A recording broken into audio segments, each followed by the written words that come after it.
What was your relationship with Kobe Bryant? Oh, like we had such a great relationship towards the end of his career, not the whole time, like the last 4 or 5 years. That was like kind of when I was on my way up, and he was in the last few years of his career. But you know, he Well, and how did that happen? Because you would think at the end of his career, he already yeah, has the people yeah, that he was he people. speaks to, the reporters and media that he's comfortable with. Yeah, Kobe was this guy that he just like he I asked him once, I go, "So why did you decide that to trust me or talk to me or tell me stuff?" I was writing a big story on him, and he goes, I go, "Was it because I'm a woman? Like, did you feel like a woman in a man's world or something? You just thought like you respected that?" Or he goes, "To be honest, I don't even think of you as a woman." Like he's like, "I just think you're really good at your job and you care about your job, and I could see how much passion you have for it." And I was like, "Oh, it's cool. Thanks, dude." Like, that was a really nice statement because, like, he understood our world. He understood the narrative game. I mean, like, his last few years, he would even, like he would write me, and he was like, "What do you think of the Players Tribune story I wrote?" I was like, "Oh, it's good." I was like, "Whatever, it's good." And he'd go, "No, what Yeah. do you think? Like, you like, give me edits. Tell me what you really think." Like, he was already transitioning. And so um he understood the media game. He understood that world.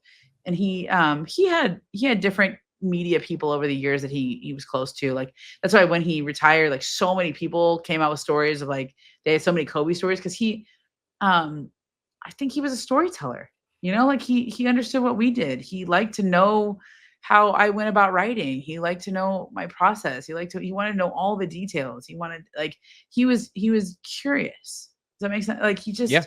and I think he was pivoting into his own world. And, like, um I talked to him about Joseph Campbell and the hero's journey. I talked to him about, all this stuff. And it was like, um like, he wanted to know about writing. He wanted to know about storytelling. And I think it was because he was already planning his exit. I think he was planning how he was going to transition into his next career.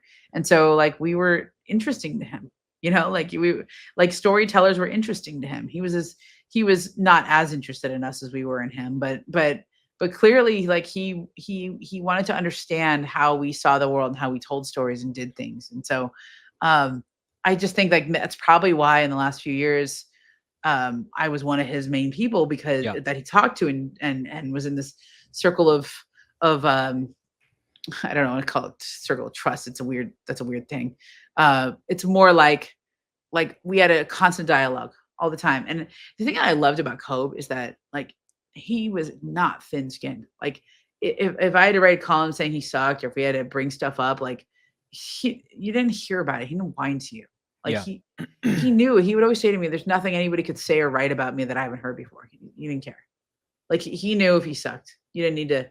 And he didn't yell at you afterwards. Like, he was just like OG that way. Like, this is the game. This is what happens when you lose. You get written about. People don't want to. Their team sucked the last few years.